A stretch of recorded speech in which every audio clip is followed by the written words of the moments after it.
Days go by and you wonder why can't you say goodbye to all the things you did?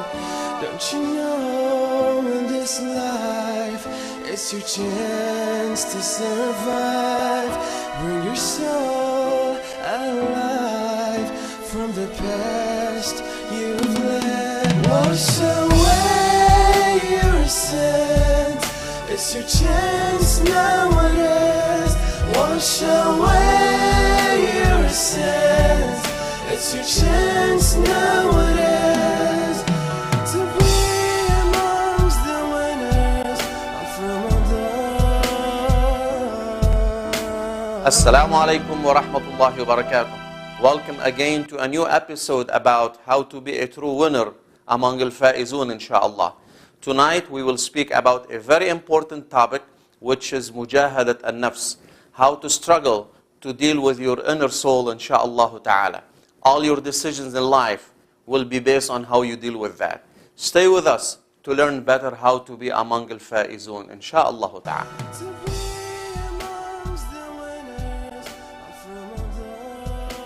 Now, when we are talking about the struggle for our nafs, mujahadat nafs, we are talking about a challenge that we will be facing till the time we die. And this is something we need to be prepared for. We need to remember that Allah subhanahu wa ta'ala is fair and just. He wants us to earn our deeds, to be worthy to enter heaven, and to be worthy to clear ourselves from being vulnerable to hell by the grace and by the mercy of Allah subhanahu wa ta'ala. And that's why He said, Bismillah ar-Rahman ar-Rahim, وَنَفْسٍ وَمَا سَوَّاهَا فَأَلْهَمَهَا فُجُورَهَا وَتَقْوَاهَا قَدْ أَفْلَحَ مَنْ زَكَّاهَا وَقَدْ خَابَ مَنْ دَسَّاهَا. Allah subhanahu wa ta'ala in these verses is telling us that the way He created the soul, He implemented the concept of ability to act on righteous things and the ability to act on evil things. It is your role to purify yourself through the process of inner struggle or mujahadat al-nafs. And that's how you would be a winner. And if you fail to do that, you will be a loser and you would be vulnerable to being punished at the Day of Judgment. Now, we are also told in the Quran that there are three types of the inner struggle that can elevate you to which level you want to be in. For example, there's a nafs al-ammara bis-su', the type of soul that keeps telling you to do something wrong and something haram and something evil. And this is something, it is based in us, but we have the ability and the capability, insha'Allah ta'ala, to face that and to balance that with the righteousness that Allah subhanahu wa ta'ala wants us to be attached to. So don't listen to these calls from your inner nafs. Don't listen to these whispers that are being presented to you either by your own desires or by the whispers of shaitan. Then you elevate into a nafs al-lawwama, the one that blames. The blame is coming from two things. First, you are blaming yourself. Why are you doing something wrong? And second, you are blaming yourself. Why are you not doing enough to please Allah subhanahu wa ta'ala? And this is also mentioned, Bismillah ar-Rahman ar-Rahim, لا أقسم بيوم القيامة ولا أقسم بالنفس اللوامة. The third type of soul that Allah subhanahu wa ta'ala mentioned is the type of soul that reaches the level of peace and tranquility. And this is also mentioned in the Holy Quran, Bismillah ar-Rahman ar-Rahim, where Allah subhanahu wa ta'ala says, Bismillah ar-Rahman ar-Rahim, Ya ayyatuhan nafsul mutma'innah, irji'i ila rabbiki radiyatan mardiyah, fadkhuli fi ibadi wa dkhuli jannati. When you connect with Allah, you reach peace, you reach tranquility, you will be among al-faizun, insha'Allah ta'ala.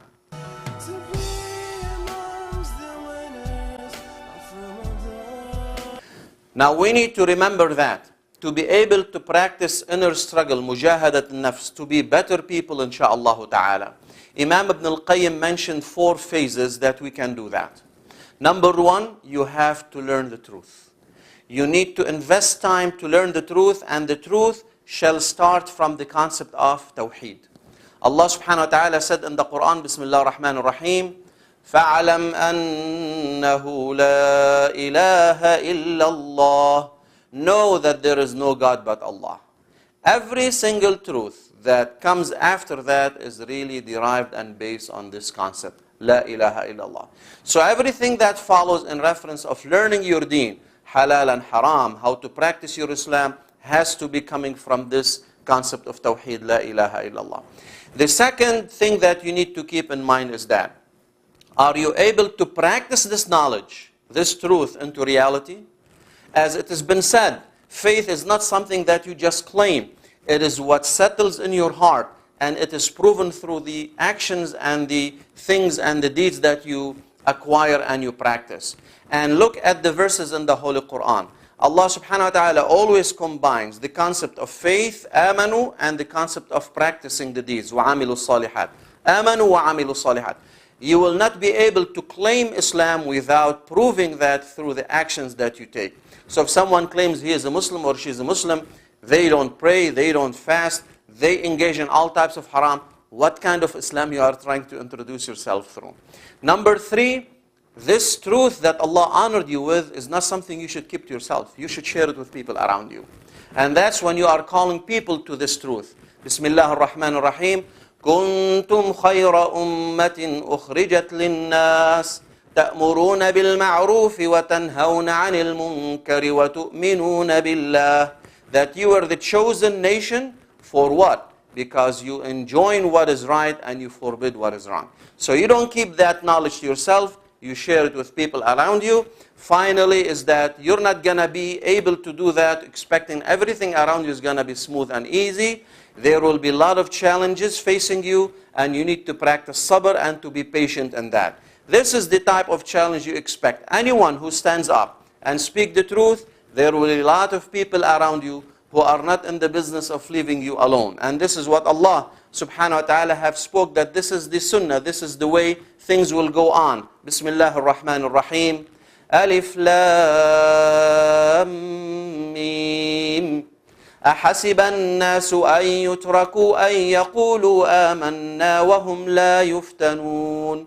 They will be tested, and that's how you become among al-faizun, inshallah. To be amongst the winners of Ramadan. Now, I would like to share with you some tips, inshallah ta'ala, that will help you be a better person, able to do the inner struggle in a way that feeds something good of how you deal with that, inshallah ta'ala. Number one, make sure that you surround yourself with good people, that they will help you be able to deal with the whispers of Satan and the desires of yourself. So whenever you are with the group, with the jama'ah, you are better to face these challenges, inshallah ta'ala. Number two, the Prophet ﷺ told us in one of the hadith that whenever you do something wrong, whenever you practice an act of sin, follow it with an act of good deed. وَأَتْبِعِ السَّيِّئَ الْحَسَنَةَ تَمْحُهَا. For if you fall into sin and then you act into a righteous deed after that, inshallah, this will wipe away the type of sins that you have engaged in. The third thing that I would like to share with you is that make sure that you are a person who always engages in istighfar. Sit down and make istighfar. The Prophet used to do it, ﷺ, and he committed no sins. But he was just doing it because he felt he wasn't doing enough as a servant to Allah to please Allah subhanahu wa ta'ala. But for us, we are doing it because we need to make istighfar as many times as we can because of the many sins we are engaging in day and night. And also, make sure that you engage with many different types of acts of worship, nawafil, extra things.